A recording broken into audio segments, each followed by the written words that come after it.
Кто не мечтал о собственной семье? Каждый понимает ответственность этого шага. Для каждого атмосфера в семье полна загадок и волнений. Каждого она манит как величайшая из всех благ. Сделайте шаг к мечте, читайте книгу.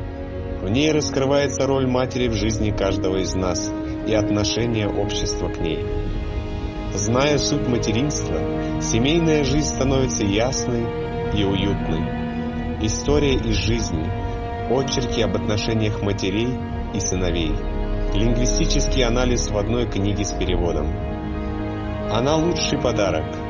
Девушкам приданное, невестам указания, матерям подношения. Подарите им книгу, пускай ваш мир наполнится смыслом и уютом.